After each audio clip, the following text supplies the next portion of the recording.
Welcome to this tutorial on how to create a dynamic CRM connector. In this video, we'll walk you through the steps to configure the connection and ensure your application has the necessary permissions to access all the data it needs. Let's start creating our dynamic CRM connector. Go to the Connector menu and click on Create Connector. Click on the Dynamic CRM solution. You're going to have 5 fields to fill. The first one is the name of the connector, which can be anything you want, but the others you will have to find them.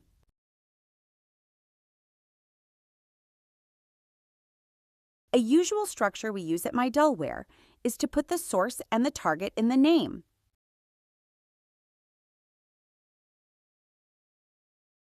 Let's start with the tenant ID, or environment ID.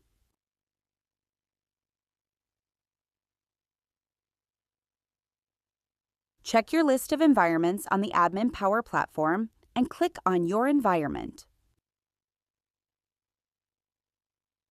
You will find your environment ID in the middle of the page. Be careful. If there is the default prefix in your ID, do not copy it. Now let's find the client ID. Go back to the Admin Power platform and look at the top of the page. You will see a search bar. In that bar, type app users. Click on the result Environment Application Users. This is not a list of actual users or people, rather a list of apps that interact with the Power Platform environment. Find your specific app and click on it. You can copy the client ID into the connector field.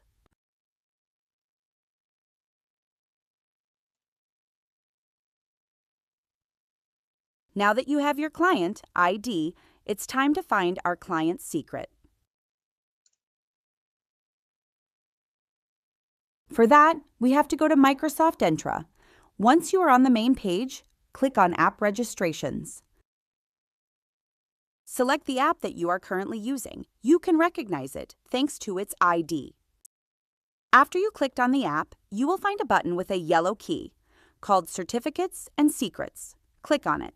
Here, you will see a list of secrets, and if you don't have any secret for your app or forgot the current one, you can always create a new one. Click on the plus sign next to New Client Secret. Since you can only copy-paste the secret once, if you cannot find it, then it's time to make a new one. Put a description and choose an expire date, then click on Add. Now you can see the value, but remember, as soon as you exit the page, the value will be hidden forever, so remember to save it somewhere. Now go back to Myddleware and paste it into the field. Now it's time for our final field, the organization URL. In order to obtain it, simply get back to your environment page. Remember that what you see on the environment page is not the entire URL, only the domain. For the connector to accept it, you need to add https:// at the beginning. If you don't, then the connector bulb will stay black when you test.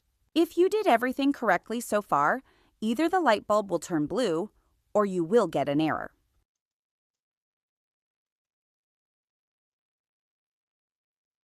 It's time to test our connector. Click on the Test button, and if the light bulb turns blue, then you can save the connector. You can always go and edit it and retest it, especially if you want to change the secret.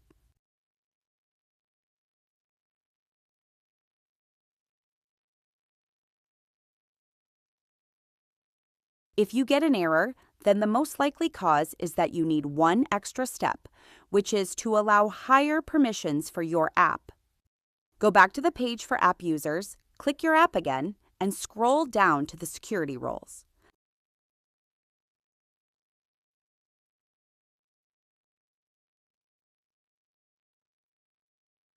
Click on the Edit button to edit the list and scroll down until you reach System Administrator, then check it.